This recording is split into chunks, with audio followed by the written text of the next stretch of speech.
There's a thought that lives alongside binge eating or eating out of control for almost everyone who struggles with it. Nobody can know. And today I'm going to talk about why that thought is so powerful, what it costs us, and what becomes possible when we finally let someone in to our struggles. Welcome to Binge Eating Breakthrough, the podcast to help you stop feeling out of control around food and build trust with your body. If you've tried everything but still feel stuck, you're not alone. I've been there too. I'm Jane Pilger, and I'm here to help you see binge eating in a new way so you can finally break free. Each week, you'll get the tools and insights to create peace with food and your body. Your breakthrough starts now. Hello, trusted listener. I consider you a trusted listener because I trust that there is something happening with food in your life that most people around you don't know about. Maybe you've told some people and felt more alone afterward than before. Maybe you haven't told anyone at all. And maybe part of why you're here listening to a podcast about this instead of talking to someone about it is because this feels like a safer place to start. I get that, and I am so glad that you're here no matter where you are on your journey and no matter who you have talked to about it and what support you do or don't have. Because today I'm going to talk about something that I think keeps people stuck in this struggle longer than almost anything else. It's not the binges themselves. It's not the food, but the secrecy that wraps around it, the hiding, the performance of being fine, and why shame makes all of that feel not just understandable, but necessary. Now, this is also a personal episode. I'm going to share some of my own story today, as I do in a lot of the episodes, because I think that the most useful thing I can offer on this topic isn't a framework. It's the truth of what it felt like from the inside. I can remember the exact thought that I had after my first binge. Now, I don't remember the binge itself. I remember the aftermath. I was sitting on my dorm room floor. I was surrounded by empty candy bar wrappers. I had been sent a care package filled with miniature candy bars, and I had eaten every single piece.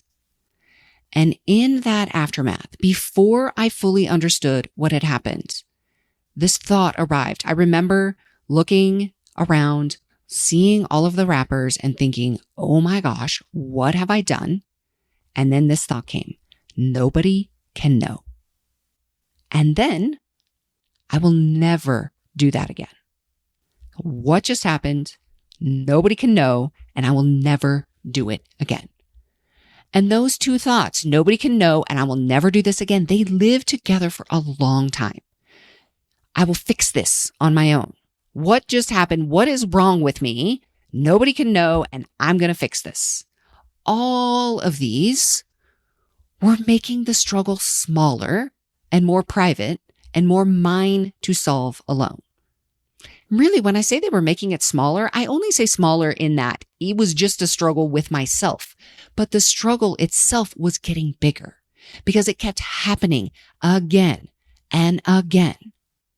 And these same thoughts, what is wrong with me? Nobody can know. I've got to fix this on my own.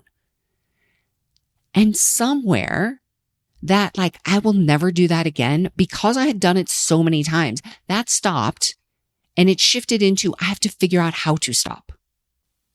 But this nobody can know stayed with me. And of course I didn't want anybody to know. That's not weakness. It's not being irrational. It is shame. It is shame doing exactly what shame is designed to do. So let's talk a little bit about what shame actually does.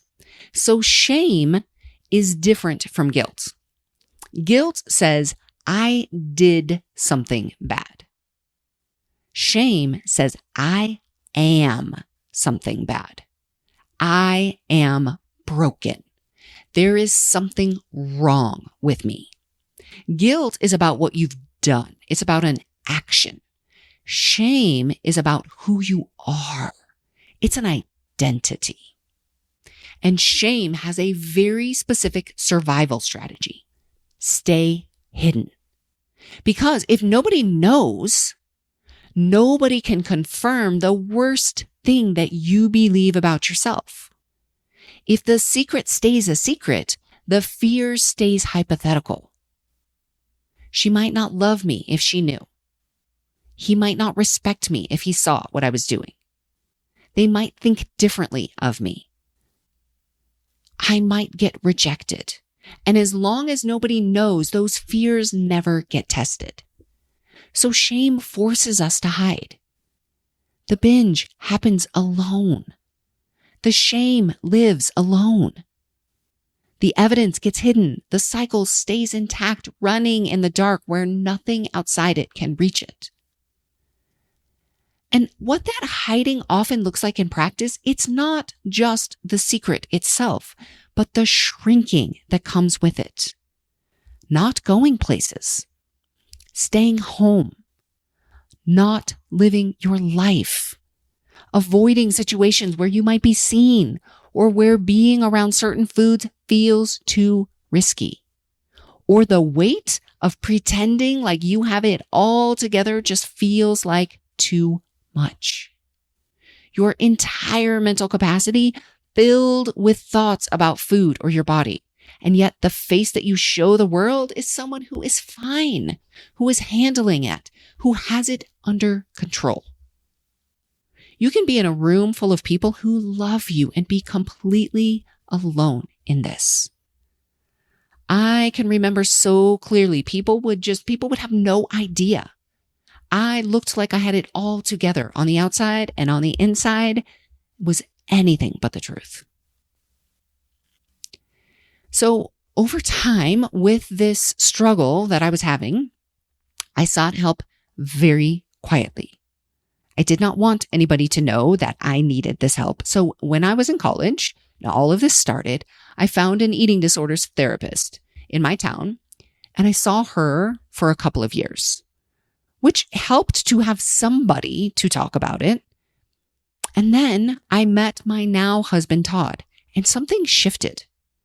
That relationship with him really brought some connection and love and excitement into my life, and my binging drastically reduced for quite some period of time. So I stopped seeking support. I didn't need it. I was fine.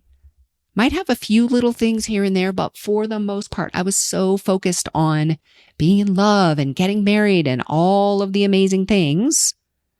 But I did not tell him a word about my struggles with food. He had no idea.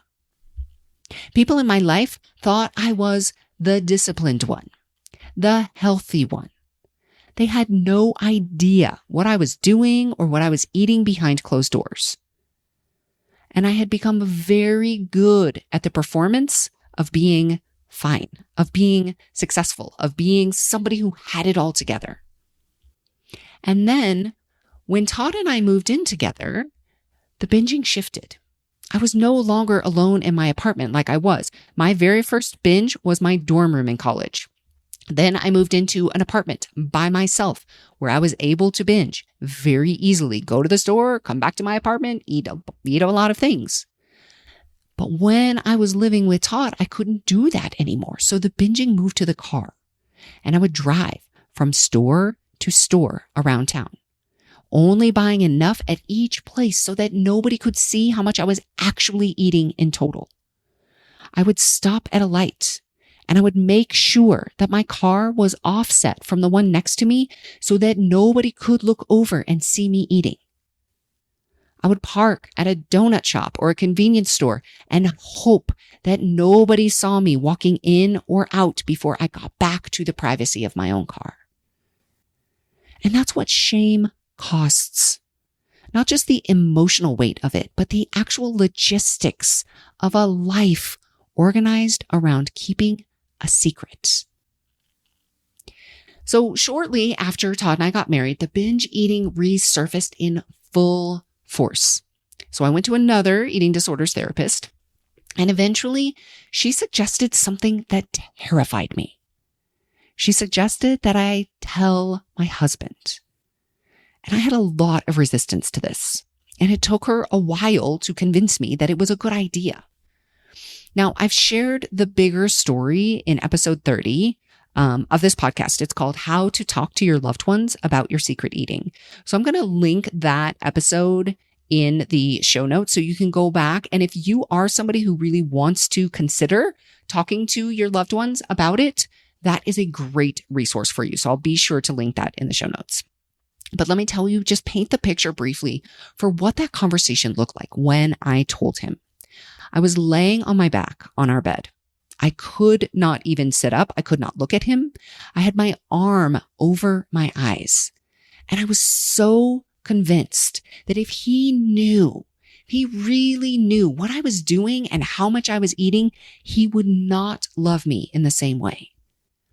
That the knowing would change something that couldn't be changed back. And that is shame at its most acute. The absolute certainty that truly being seen means being left. Now, what I was so afraid of course, did not happen. I was going to say, of course, but it could happen. Todd met me with such kindness. He wanted to support me in whatever way he could. And no, he didn't leave. We're still married 25 years in another month. But here's something important. Telling him didn't change my behavior. It didn't change my shame. But what it did do slowly was begin to show me that somebody could know and still stay. That I wasn't unlovable because of this. And over the years, I was able to open up more and explain more, and he came to understand it in a new way. But in the beginning, he loved me, and he couldn't see it from the inside. He could hold my pain with me, but he couldn't help me find a way through it. And it's an important distinction. So over time, I told more people. I told my parents, although they weren't really sure what to say and what to kind of do with that information. I told certain friends, some of whom helped, and honestly, some really didn't. I kind of learned who to share with and who not to share with. And I kept working with people who really got it, whether it was therapists or other people. And the real turning point, one of my turning points, came when I did intensive outpatient treatment at a local eating disorders treatment center. And what I found there was something that I actually had not experienced before. I was in a room with other people who were inside the same struggle with food. Now, our struggles didn't all look the same, but there was a shared struggle. These weren't people who loved me and were trying to understand. These were people who already understood because they were living it too. And the therapists there, they had their own lived experience of it.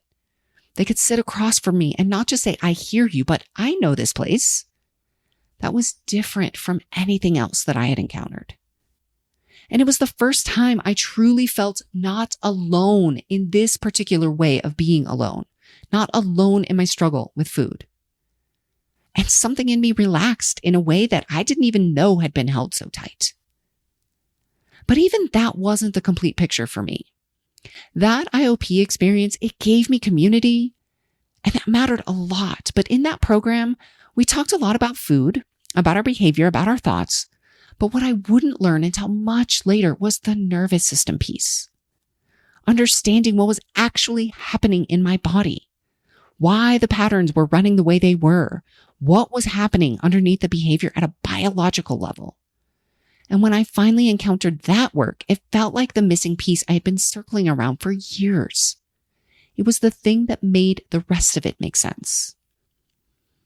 Now, I am definitely not trying to critique the support that I received because I think it matters to know different kinds of support offer different things.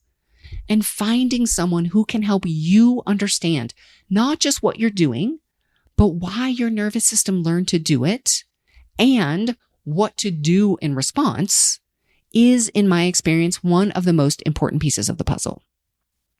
And this is part of why I eventually created Cultivate, to create a space where that quality of connection could exist alongside a deeper understanding of what's actually driving the pattern, where the shared struggle is named, where someone further along in the journey is right there alongside someone just beginning, where you don't have to explain why this is hard because everyone in the room already knows. So I'm going to offer you a metaphor that I really love when it comes to this work because I think it just paints a beautiful picture. So imagine a vitamin bottle. You are the vitamin. You are inside the bottle. You can't read your own label. You can't see what you're made of, what ingredients are in you, what's driving the pattern. You are too close to your own contents to see them clearly. But someone who understands vitamins, who knows what to look for, who can read the ingredients and recognize what they mean, can look at that bottle and tell you things about yourself that you simply cannot see from the inside.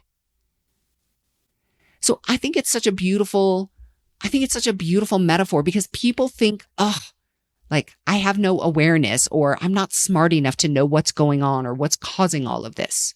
You can be so smart and insightful and have been working on this for years and still not be able to fully see what someone outside the bottle can see. And it's not because you're not trying hard enough or because you're not smart enough. It's because you're inside the bottle. So support doesn't only provide comfort, it provides a view that you genuinely cannot get on your own. Okay, so let's talk about what good support actually looks like. So let's get really practical because one of the reasons that people delay seeking support is they don't know what they're looking for or whether what's available to them will actually help. So there are different forms of support that can make a real difference. A therapist who specializes in eating disorders or binge eating. Ideally, someone with real experience in this specific struggle and not just general mental health support. A coach who works specifically in this space and can offer both understanding and practical tools for moving forward. A group or community of people who share the struggle, where you can hear yourself reflected back and realize you are not the only one. And sometimes a trusted person in your life who has the capacity to respond with genuine curiosity and kindness rather than alarm or unsolicited advice. What all of these have in common when they work is this. You feel safe. You don't feel judged. You feel seen and heard in a way that actually reaches you. You come away with something more than you arrived with. Not just the same loop revisited over and over, but a real sense of what's happening and what might help. Someone who can read the label. Now, what doesn't work, and I say this gently because people in our lives often genuinely try, but here's what doesn't work. The person who says, can't you just slow down? Or encourages you to stop buying so much or buy things that are already portion sized. The person who gets frustrated when food goes missing or asks where something went when you were the one who finished it. The person who, even with the best intentions, responds in a way that adds to the shame rather than easing it. Now, this isn't their fault. They care. They just don't understand. And for this particular struggle, understanding is the thing that actually helps. Because understanding helps us break free from the shame. When we're in the shame, we can't get out of the cycle. So let's come back to shame. Because we need to name what shame is doing when it tells you that nobody can know about this. Shame thrives in secrecy. It uses isolation as fuel. And as long as the struggle stays hidden, shame gets to write the entire story.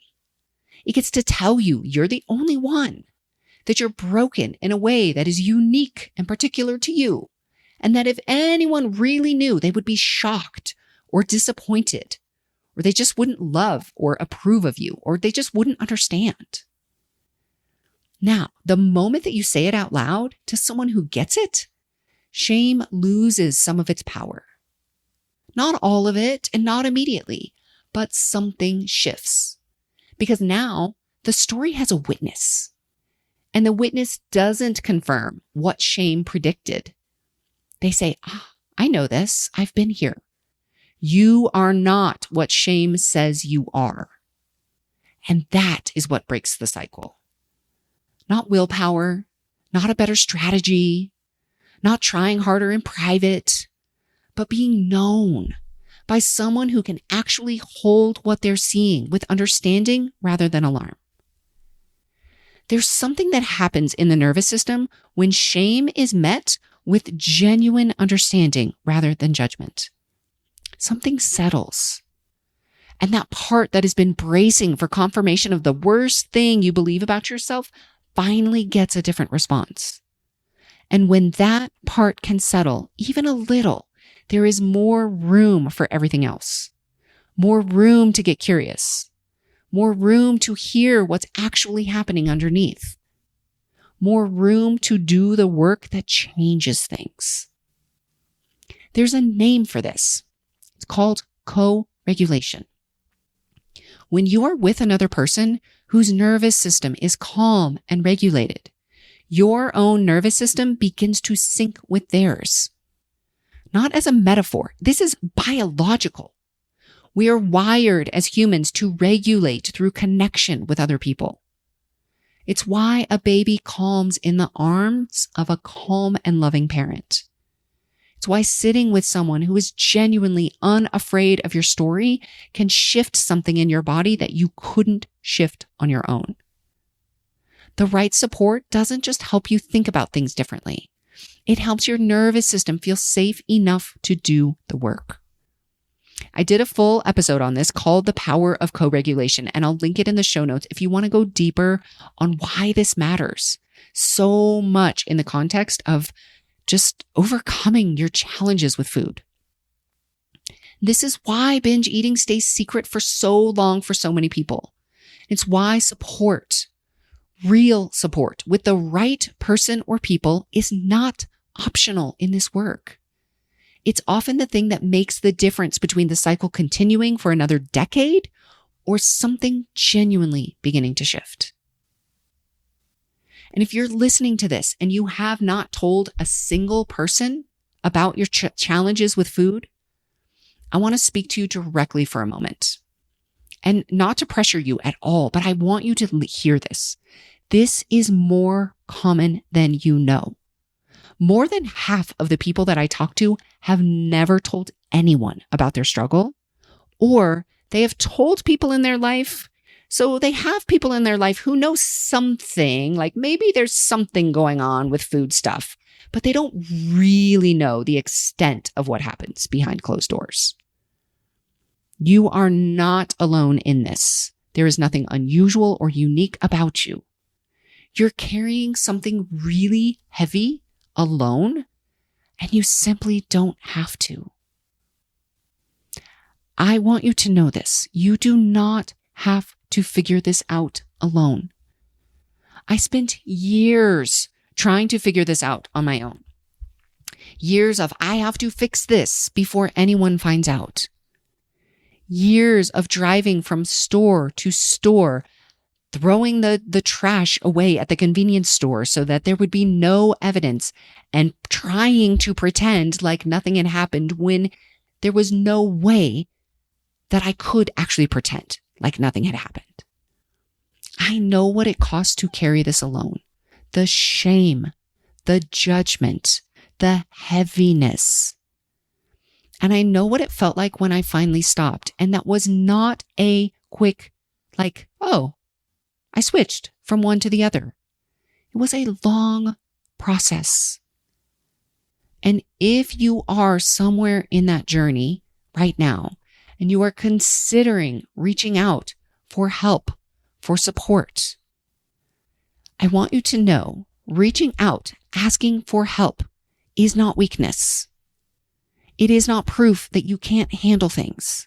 It is not an admission of failure or proof that you couldn't do it on your own. It is actually one of the most clear and wise things you could do, because it means that you understand you are inside the bottle and you're ready to let someone help you read the label. So there's a few ways you can take the next step, whatever feels right for where you are.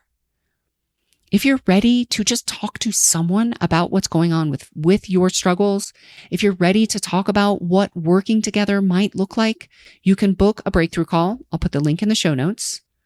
It's a conversation, just the two of us, about where you are and whether the work I do is a good fit for you.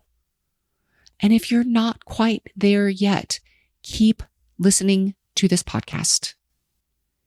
And you're always welcome to join my email list. You can do that at janepilger.com. Every Monday, I send out an email with a reflection and a question to sit with. And as you know, this podcast drops every Wednesday, so you have that as well. Staying connected, even through email, is its own form of not being alone on this journey.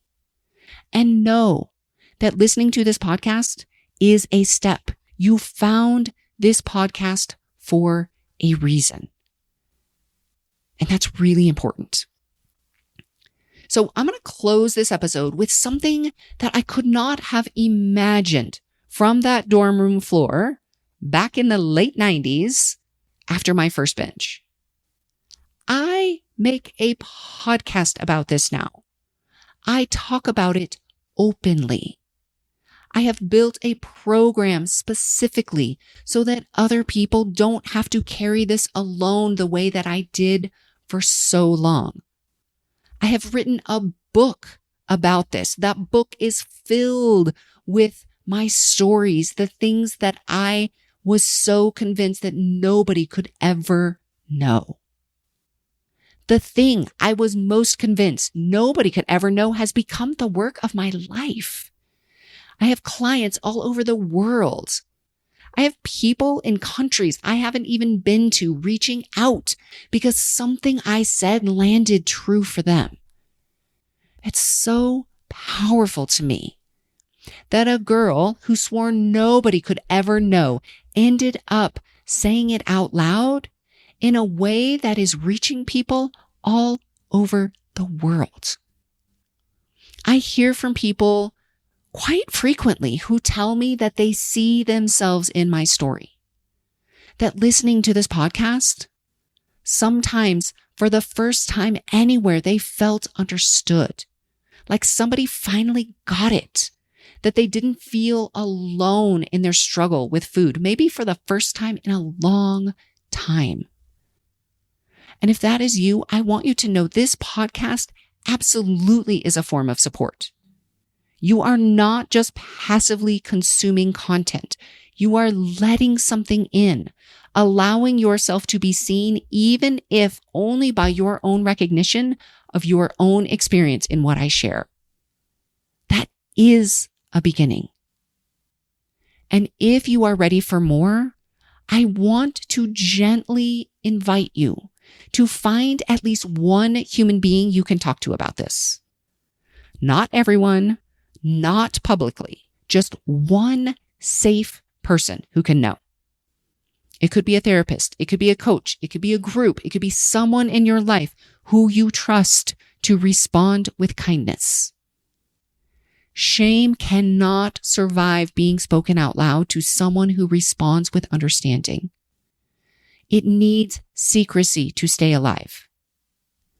Take that away, even in one small conversation, and something begins to shift. I know that from the inside because I lived it. And that shame that told me that being known, that anybody found out, meant being left, being rejected turned out to be wrong. And it can be wrong for you too. That's what I have for you today. I'll see you next week. If you've been trying to stop binge eating and nothing has worked, there's a reason.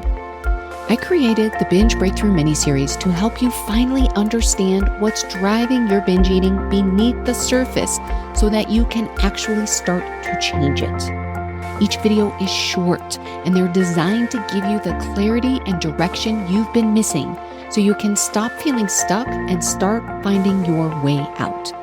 Start watching now at janepilger.com/mini. That's janepilger.com/mini. MINI.